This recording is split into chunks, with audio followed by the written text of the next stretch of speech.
If you're watching this on launch, we are live right now grinding for Ultimate Valby. This character has been one that I've wanted for a little while, so make sure you jump on over. We're going to go ahead and grab it today.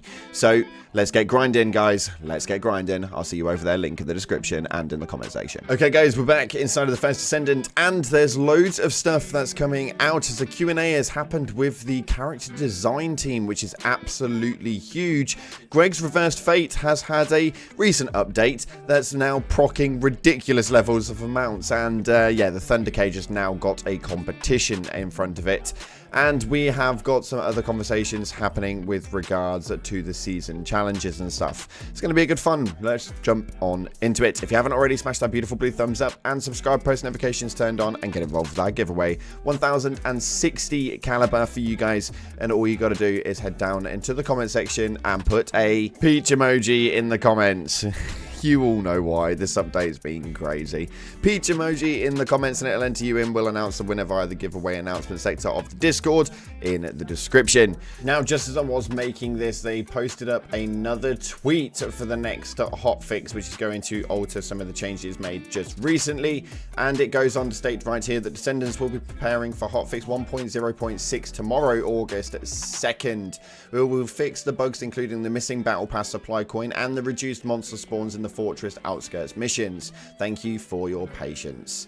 Now, that's an interesting one, and hopefully they manage to go through and alter some of the things that we're actually having issues with, as well as this. But these development teams are just absolutely incredible. Nexon is smashing this out of the park, so expect an update come to your systems tomorrow. Nonetheless, so let's dive on in to what's happening today. So starting off, we have an interview right here with a member of the character design team, and this one is absolutely incredible. Starts off by saying, ultimate successors all wear helmets. Is there a special reason for this? And this one is a big one, as a lot of you guys want the ability to remove helmets. They state, I've tried to give it a sense of mystery, but users seem to like it when it's not worn. I think there will be an ultimate successor who doesn't wear a helmet in the future, but no actual talks of them having the ability to remove helmets thus far, so we'll see exactly how that one goes. Second question they put through are you also planning to have successes with concepts that don't fit the world view, such as ninjas or samurais? Now, this would be an incredible feature, mainly because a samurai would be absolutely incredible. A lot of people are screaming for the melee ability right now, so it'd be amazing to see some sort of samurai sword in the mix, but we'll have to see. This answer came up with the character concept team is in charge of expressing the plans they receive in an external form, so it's hard to give a definitive answer. I think it could easily appear in the world of First Descendants, so it's quite nice to know that they're definitely open to featuring stuff like that. I think the ability to have these sorts of different styled characters would definitely blend in quite well, especially the way that they've designed the First Descendant. But let me know what you guys are thinking via the comment section below. And the next one, which is actually a really interesting one, and one I'd never even thought of, but it states, so far the successor concept has been limited to human race. Will successors of other races also appear? And the response was, there is an internal need. There are opinions that it would be a good to make a Magister or Vulgus who joined humanity a playable character. When discussing that with team members, many good ideas came out. However, there are many times when it doesn't work out from a technical perspective. I mean, we'll have to see how they run with that, but Destiny 2 did run that exact thing. We did have a member of the Fallen who actually teamed up, and you weren't able to use them as a playable character, but they did team up and were in the tower, were a NPC of some sort, and that could be something that we could see come through to the First Descendant. If they do it properly, this could play out very, very well. Almost like a Vulgus who has gone against their ranks and doesn't believe in what they're actually trying to achieve and are more within length with the First Descendants. I think it would be an incredible playthrough. Let me know what you're thinking. And a big question here that states each successor has a detailed motions, including battles and emotional expressions. It seems like the production period would be long. How long does it take to produce one successor? Now, this is absolutely huge information, mainly because this will kind of tell us what it's going to look like on a year-on basis. And the answer was actually so surprising. I didn't expect it. It takes 3 weeks for the concept and about a month for the modeling. The animation and effects would tend to take a long time, and the concept has a set set, period.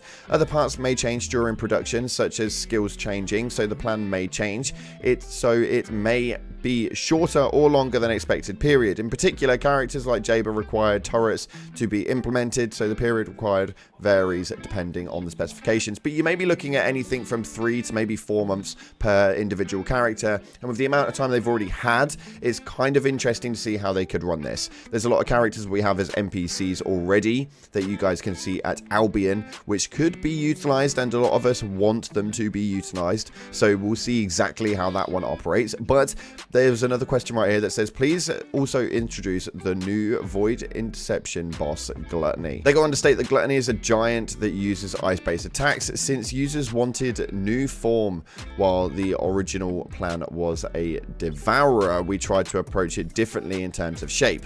Unlike the existing giants, it has modern and mechanical elements. It was designed to look bigger and shoulder parts, etc. And it is also equipped with a new weapon with a long barrel. You can think of it as a mechanical version of the Devourer. Now, for me, these interception battles are a little bit janky. I don't actually agree with the way that they do it. Are the bosses cool? Yes. Should they have some sort of environmental change? Most definitely. I think that that is something that we definitely need to see. The environmental changes around it need to be happening ASAP, because realistically, this mainly reproduced environment that you're around is dull, it's bland, it's just not what you want to see when you are trying to farm through bosses. It becomes quite a boring venture when you're actually looking at it, and it's just not fun to play in, and that's just my personal opinion. Only criticism when it comes to these bosses.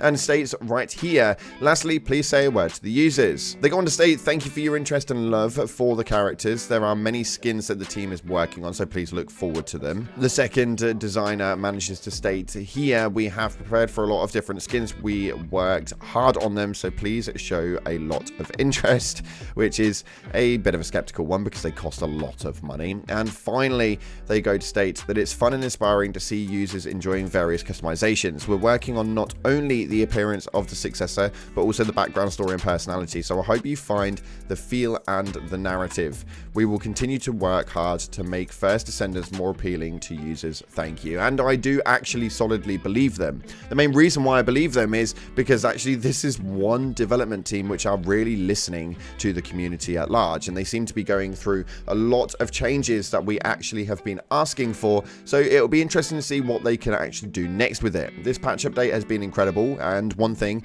is that Greg's Reversed Fate seems to have taken a bit of a buff point, to say the least. Whether it's going to stay or not, we'll have to wait and see, but yeah, this one is pretty damn crazy. We can see right here that it states its ability on Greg's Reversed Fate after the update is supposed to proc that often. Now, this does look absolutely fun, and I'm definitely going to be building one. If you guys have been watching the streams, then you'll know full well that we definitely have more than enough parts for this thing, but nonetheless, this could be an incredible build and is going to give the Thunder Cage a bit of a run for its money. The proc on this is mental and is going to cause for some screen frame issues when it comes to a lot of you PC users not running the top end, so it'll be, again, really interesting to see how this one plays out. Let me know if you're going to be using it or if you already are.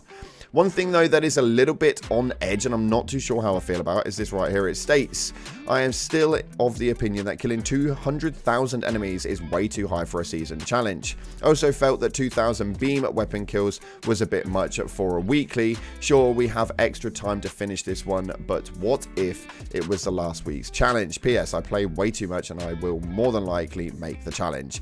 But yeah, it's absolutely crazy. Somebody commented on it saying 260 hours and 130,000 kills. I don't know who this challenge is really aimed at. It is a little bit mental. 200,000 kills is a lot of bloody kills, and something that not a lot of people who don't play Bunny, at least, are going to be able to do. Bunny and Valby seem to be the forefront for this one, so if you guys are wanting to achieve it, then they're probably the characters that you want to go through. And a final discussion that everybody's having in the Reddit right now is this right here. Give us the option to readjust the reactor's stats similar to weapons. Farming from the reactor's type, optimization conditions, and power skill boost ratios are fine, but the bottom stats being completely random adds another unnecessary layer of frustrating RNG. allowing us to readjust the bottom stats similar to weapons. Will still keep the RNG aspect, but remove the frustrating part of having to farm a whole new reactor just because you got firepower boost on a frozen singularity reactor. And that is, again, something that I didn't know